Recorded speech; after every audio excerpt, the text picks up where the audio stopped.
이번 시간에는 이슬람 종교의 마지막 파트인 이슬람 경제와 문화에 대한 발전 과정을 보도록 할게요.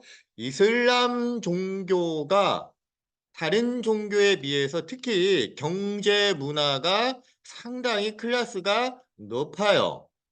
왜 이렇게 이슬람 종교는 경제와 문화가 수준 높아질 수밖에 없는지에 대한 내용들을 한번 오늘 이 시간에 보도록 할게요. 자, 그러면 첫 번째 이슬람 상인들의 국제교류 단어 한번 보도록 할게요. 일단은 이슬람 종교는 이 종교 자체가 상업 활동을 엄청나게 장려했다고 해요. 농업이나 수공업보다는 상업 이게 더 중요하다라고 마호메트 무함마드가 쿠란에 이렇게 적어놨기 때문에 이슬람교 신자들은 웬만하면 다 장사하시는 상업활동하시는 분들이라고 보시면 돼요. 반대로 우리나라 같은 경우에는 조선시대까지 공자님께서 상업보다는 농업에 열심히 종사라고 하다 보니까 상업활동들을 조금 무시하고 좀 많이 좀 낮게 봤거든. 근데 이제 반대예요. 여기는 상업이 중요하다. 근데 어쩔 수 없이 상업할 수밖에 없어요. 왜 그럴까요? 자, 이슬람교가 창시되었던 아라비아 반도 같은 경우에는 사막이 많잖아요. 농사를 지을래야 지을 수가 없기 때문에 이왕이면 상업 활동을 열심히 하라고 했기 때문에 상업이 발전하게 되었다. 그럼 상업 발전하려면 당연히 도로가 잘 정비되어 있어야 되겠죠? 그래서 여러 도로들이 이때 많이 정비가 되었고 그로 인해서 더욱더 상업 교육이 크게 발달하였다. 그러면 여러 도로망 중에서 이제 주로 육로와 육지로 가는 도로, 해로, 바다로 가는 해로 이렇게 두 가지로 나뉘어서 볼 수 있는데요. 먼저 육로는 어디까지 갔느냐? 내륙에 있는 아프리카까지, 아프리카 그 내륙 지역까지 부터 시작해서 중앙아시아, 그리고 중국까지. 그러니까 아프리카에서 중국, 아시아 끝까지 육상으로 가는 교통로가 있었단 말이에요. 비단길만 있었던 것이 아니라 얘네들은 새로운 육로까지도 개척을 했구나. 그리고 해로. 사실 무역하기 위해서는 육로, 막 낙타에나 말에다가 싣고 걸어가는 것보다는 아무래도 배 타고 엄청나게 많은 물건을 싣고 한 방에 가는 게 더 좋겠죠? 지금도 대부분 무역은 자동차나 기차보다는 배로 가잖아요. 자, 그래서 이때 이슬람 상인들 역시 회로로 많은 무역을 했는데 역시 아프리카에서 지중해 그리고 인도를 거쳐 중국을 거쳐 자, 그다음 어디? 고려까지 우리 고려는 우리 코리아 우리나라니까 하트를 쳐볼게요. 그래서 이때 이슬람 상인들이 와가지고 여기는 어디예요? 그러니까 우리나라 사람들이 고려예요 라고 얘기했더니 커리어. 커리어구나. 그래서 이제 코리아가 전 세계에 처음 알려지게 된 거죠. 그래서 우리나라의 대외적인 국가 명칭은 뭐가 된 거예요? 이 고려시대에 코리아가 된 거예요. 그러니까 우리나라의 국가 명칭도 바로 이슬람 상인이 알려준 거죠. 코리아의 시발점이 바로 이 이슬람 상인들과의 교역이었다라고 보시면 돼요. 자, 그러면 요거를 이렇게 글로만 보니까 여러분들 감이 안 올 수 있을 것 같아서 교과서를 한번 보도록 할게요. 자, 우리 교과서 보시면 밑에 지도가 이렇게 나와 있죠? 자, 76페이지 보면 이슬람 상인들이 오고 갔던 육로와 해로 교육로가 나와 있는데요. 육로. 먼저 보시면 육로. 이제 여기 뭐 바그다드부터 시작해가지고 막 중국, 인도 막 이렇게 쭉. 이어졌고요. 그다음에 엄청나게 많네 무역로가. 그다음에 해로도 보면 육로 아까 보니까 아프리카 이 내륙 지역 이 팀북투라는 여기까지도 무역을 했고 자 여기 아프리카 내륙 여기도 무역을 했고 그리고 이제 해로로도 어디를 갔냐면 여기 이제 지중해 거쳐서 여기 유럽도 갔고요. 그다음 메카 메디나 또 시작해서 쭉쭉쭉 가서 인도를 거쳐서 이렇게 동남아시아 거쳐서 중국 거쳐서 어디까지 왔다? 우리 코리아에도 왔다. 그래서 코리아를 전 세계에 알렸다라는 거 봤어요. 그러면 이렇게 왔다 갔다 하면서 이 이슬람 상인들이 주로 교류했던 물품은 뭐가 있을까요? 자, 우리 교과서에도 나와 있는데요. 주로 이제 금, 은, 비단, 향신료 뭐 이런 것들을 갖다 팔았다는 얘기예요. 유통을 하면서 몇 배 더 뻥튀기 해서 엄청나게 이익을 얻었기 때문에 이렇게 먼 길을 다니면서 장사를 하지 않았겠니? 그러면 이 여러 물품 중에서 가장 많이 남겨 먹을 수 있는 가장 많이 판매했던 물건이 뭘까요? 금일까요? 뭐 보석일까요? 뭐일까요? 바로 향신료예요, 향신료. 향신료. 그래서 우리 인도나 동남아시아 지역의 향신료가 유럽이나 아프리카 쪽에서 엄청나게 많이 팔렸대요. 향신료가 왜 중요하고 필요할까요? 말 그대로 음식의 향을 입히는 것도 물론 효과가 있지만 향신료 때문에 우리가 음식을 조금 더 오래 보관할 수 있다고 해요. 맛의 감칠맛도 있지만 음식을 오래 보관할 수 있기 때문에 일석이조죠. 그래서 인도나 특히 동남아시아에서는 향신료가 막 넘쳐나는데 그냥 불은 막 그냥 길에 널려 있어요. 근데 이게 유럽에 가면은 값이 수백 배로 뛰는 거예요. 그래서 이렇게 이슬람 상인들이 향신료를 팔아서 대박을 치는 거죠. 다시 학습지로 와서 음, 교역품 여기 또 나와 있죠? 금, 은, 비단, 향신료 등이 있는데 그중에서 이 향신료가 가장 많이 교역했던 물품이었다. 그리고 중국으로부터 중국의 발명품 이 세 가지를 유럽에 소개를 해요. 그 세 가지는 먼저 제지법, 이 뭐예요? 제작한다는 얘기예요. 지를 종이를 그 종이 만드는 법을 중국 송나라에서 발명했는데 중국 한나라에서 발명했죠.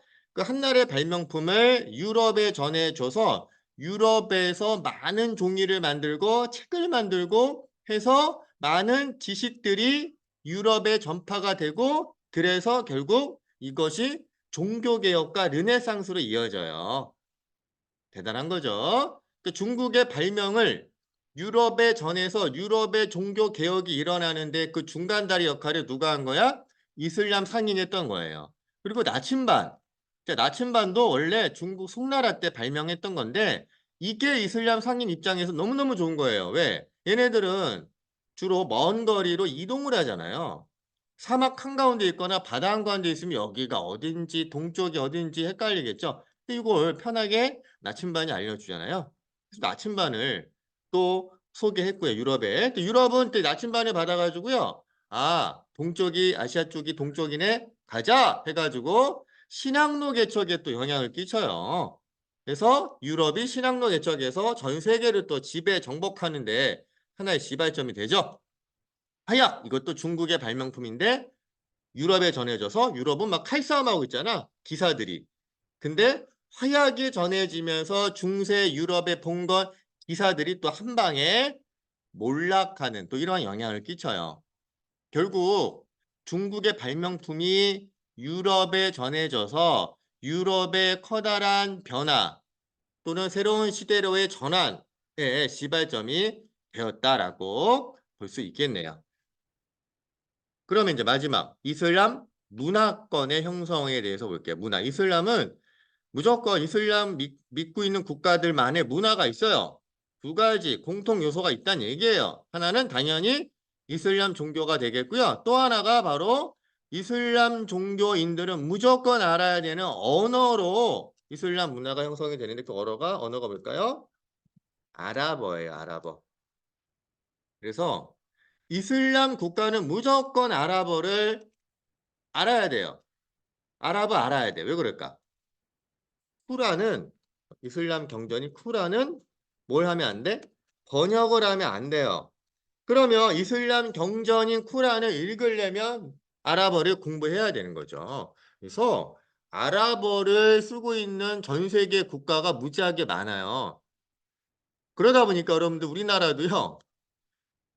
고3 형, 누나, 오빠, 언니들이 있으면 수능 시험 볼 때 제2 외국어를 선택해야 되거든요. 근데 여기에 일본어, 중국어, 프랑스어, 뭐 스페인어도 있지만 아랍어가 있대요.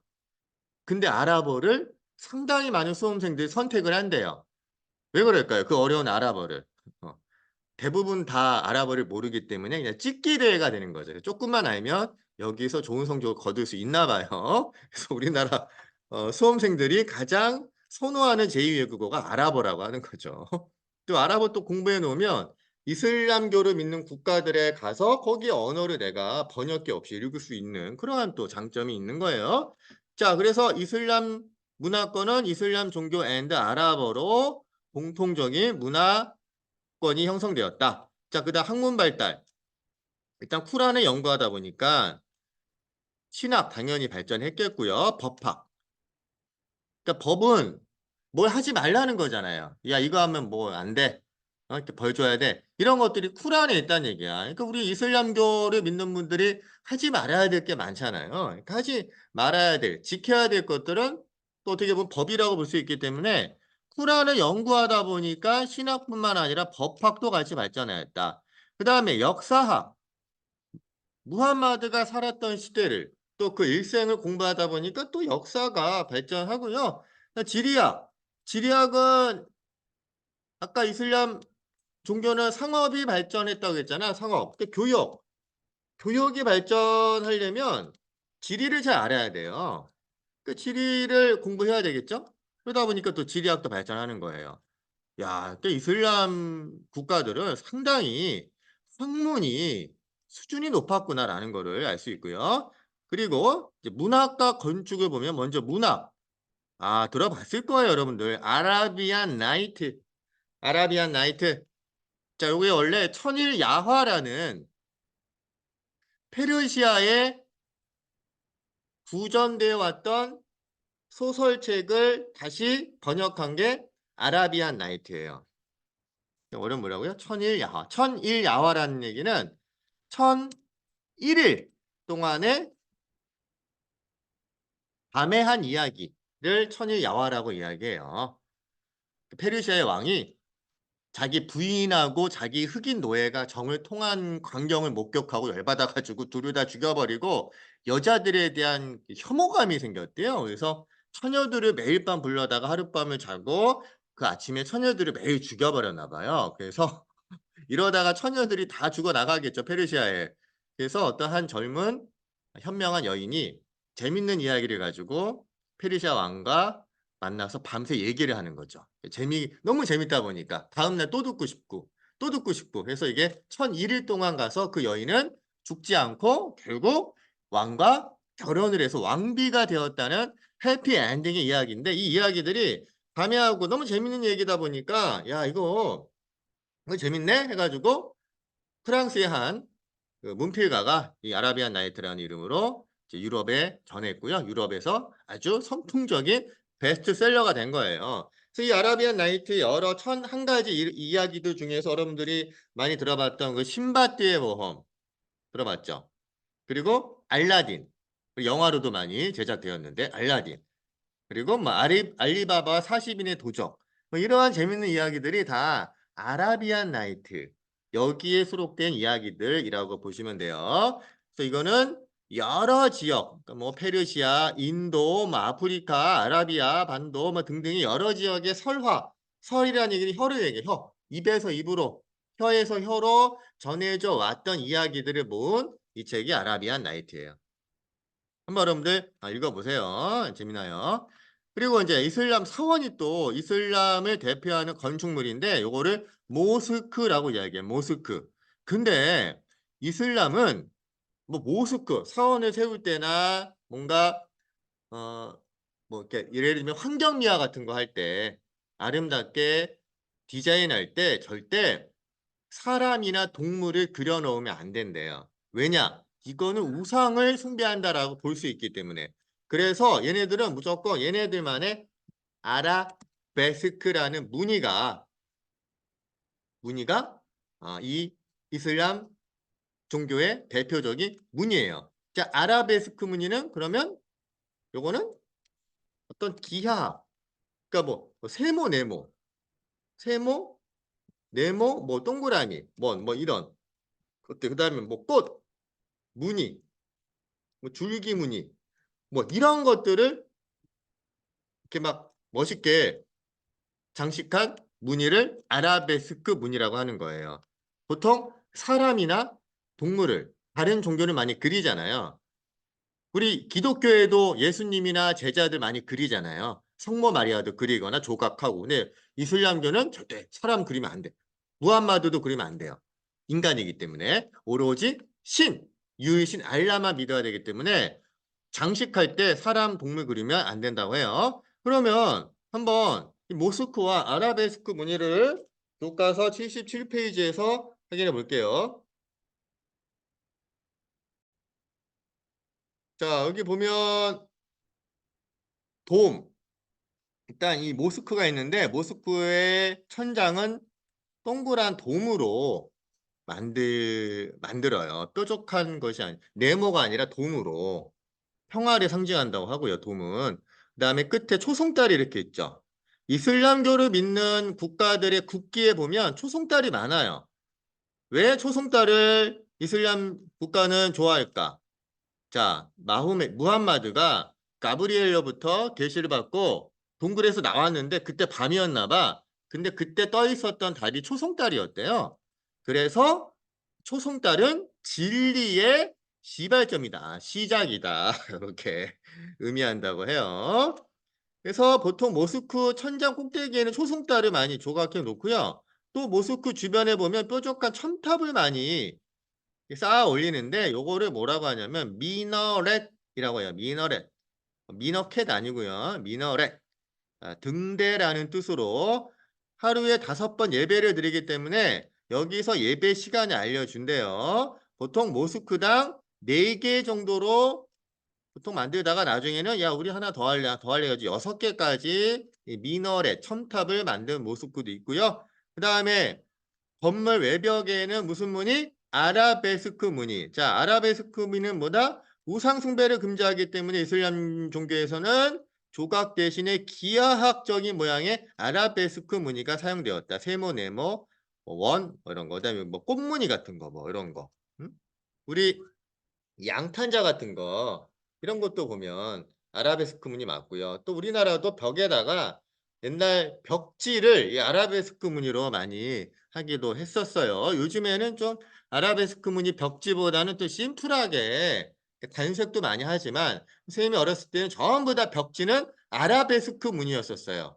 이슬람 종교도 안 믿는데 이슬람 성당 모스크도 아닌데 이때 아라베스크 무늬가 너무 멋있잖아요. 그래서 좀 고급져 보이려고 이 무늬의 벽지를 우리나라에서도 많이 했다라는 거 잠깐 보고 가셨어요. 자, 그러면 다시 학습지로 돌아와서 마지막 자연과학 볼게요. 자연과학도 발전을 했는데 특히 과학 중에서 의학, 의학이 되게 발달했대요. 그리고 천문학은 하늘의 행성을 연구하는 거죠. 자, 그럼 뭐학과 관련이 있냐면 요거는 뭐 이제 방향이라든지 시간을 알려면 하늘에 떠 있는 행성의 뭐 고도라든지 움직이는 방향을 보고 방향을 아는 거죠. 그러니까 무역을 많이 했기 때문에 또 천문학이 발전한 거예요. 그다음에 수학. 그럼 수학 장사하려면 무역하려면 당연히 수학 알아야겠죠. 그쵸? 근데 무역과 관련이 있고 그래서 이 아라비아 상인들은 숫자를 인도에서 받아다가 자기네가 가장 많이 이 숫자를 활용을 하죠. 그래서 우리가 쓰는 숫자가 바로 무슨 숫자야? 1, 2, 3, 4, 5, 6, 7, 8, 9. 아라비아 숫자라고 하죠. 뭐 1, 2, 3, 4 뭐 이런 거. 응? 로마 숫자하고 다르잖아요. 이 모양의 숫자를 이 아라비아 상인들, 이슬람 종교 상인들이 만들었다라는 거. 대단한 거죠. 지금도 우리가 쓰고 있는 거야. 그다음 마지막 연금술. 자, 연금술이라는 건 뭘까요? 연금. 연금. 금과 관련이 있겠죠. 금을 만드는 거야. 응? 금을 제조하는 거예요.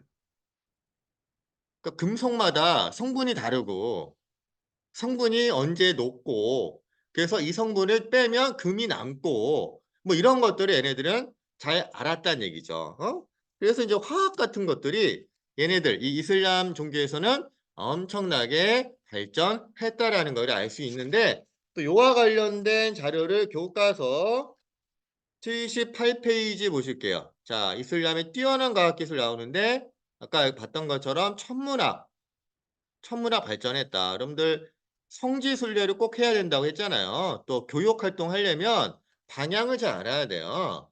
그래서 천문학이 발전했다는 거, 그다음 지리학 또 왔다 갔다 하려면 지리학 알아야 되겠고요. 그다음에 의학도 발전했다. 여러분들 이 사진 자료 보시면요. 어우, 지금 뭐 하고 있는 거예요? 한 여인이 이렇게 있는데 야, 이 여인이 지금 배를 가르고 있네요. 지금 뭐 하는 거예요? 어. 뭐 한대요? 자, 어, 어? 지금 뭐 하는 거예요? 그 제왕절개 하는 거예요. 아이를 이렇게 배를 갈라가지고 제왕절개 하는 이 정도의 의학 수준을 이 이슬람 종교는 갖고 있었다라는 거 보여주는 거고요. 그다음에 이제 화학이 발전했다. 그래서 지금 화학 용어, 영어로 만든 영어 그 화학 용어가 아랍어가 시발점이 된 게 많아요. 그래서 우리 예를 들면 알콜, 알칼리, 케미스트리. 요것도 이제 아랍어가 기원이 되었던 거예요. 다 연금술이 발전하다 보니까 이러한 각 금속품들의 성분을 얘네들이 다 분석한 거죠. 자, 그래서 화학도 발전했고요. 많은 것들이 발전했던 것이 이슬람 종교의 바로 자연과학 발달이었어요. 자, 그래서 오늘은 이렇게 수준 높은 이슬람교와 관련된 경제 문화 발전까지 배우면서 이슬람 종교에 대한 많은 것들 우리 역사 시간에 배웠고요. 우리 이슬람 종교에 대해서 한번 우리가 새롭게 이 이슬람 종교가 훌륭한 종교구나. 이상한 종교 아니구나. 우리가 좀 잘 이번 시간 통해서 이해를 했으면 좋았겠네요. 네, 그러면 오늘은 여기까지 마치고 마무리할게요. 안녕.